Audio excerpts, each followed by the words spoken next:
Do you want your cat and dog to get along?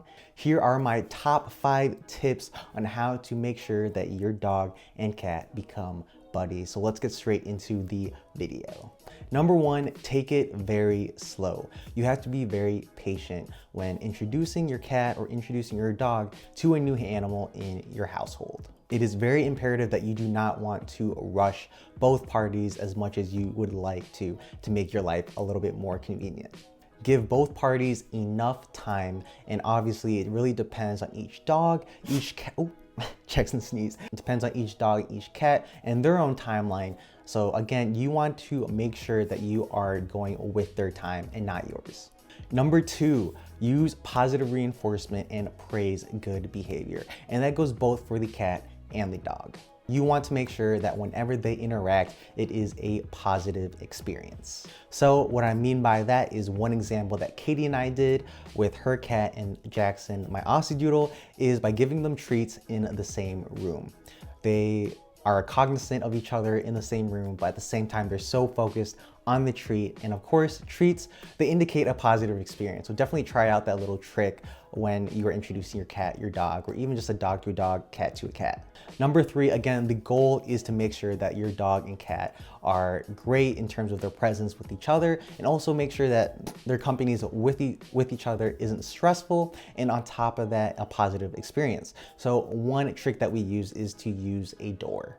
What do you mean by use a door, Nuriel? Well, door is obviously a barrier. So one of the first things that we did when introducing Leo, Katie's cat, and then obviously Jackson, my dog, is keeping them in separate rooms. What we did is, because Leo, her cat, is able to be very self-sufficient in a room, just literally putting the litter box in here, a water fountain, a water bowl, we kept Leo in a room for basically 2 weeks until basically their body languages show that they are okay with each other. So by having that door, they are able to sniff each other, get to recognize their own smell, their presence, but at the same time, there's a barrier there. So there's no danger. It's a protection for both of them, because at the end of the day, I can argue, at least in our experience, that they were just scared of each other and they just needed time to acclimate with each other.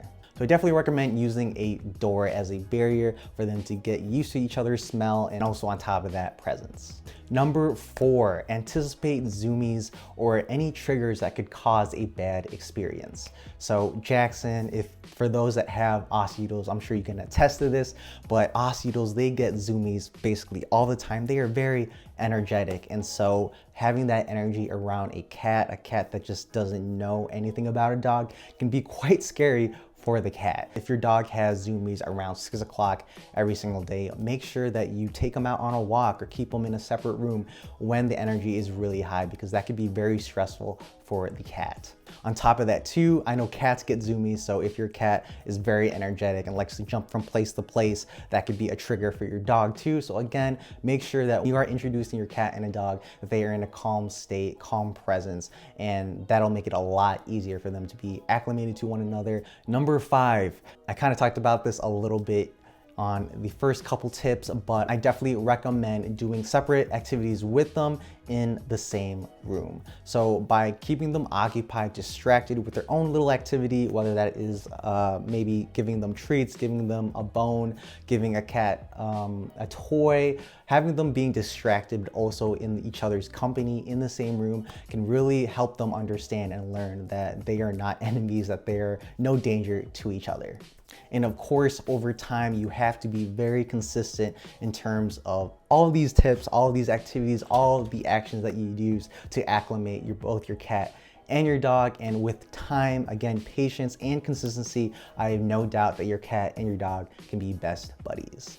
But yeah, guys, this concludes today's short video. I just want to give a few tips on how we were able to make sure that Jackson and Leo are safe when we leave the apartment. Every time we leave the apartment, we have no doubt that they'll be fine. And usually most of the day, they just sleep. They sleep next to each other. Leo actually sleeps in Jackson's bed here. So I definitely want to share my tips, and hopefully these will help you in the future. If you have any tips or tricks on introducing a cat to a dog, or vice versa, leave them down. Hi, Jackson. Leave them down in the comment section down below. I'm sure it could help a lot of people. As a reminder, please hit that like button as it really helps in the YouTube algorithm. And if you're new here, welcome. Please hit that subscribe button too, as it really means a lot to Jackson and me. If you aren't part of our Aussie Doodle Lovers / Owners Facebook group, the link is in the description. All I ask is just no promoting or selling of puppies. I just want this to be a place to share insights, advice, and just the joy of Aussie Doodles. Hi, Jackson. Tell your dogs you love them. Jackson, I love you. We'll go on a walk soon, okay?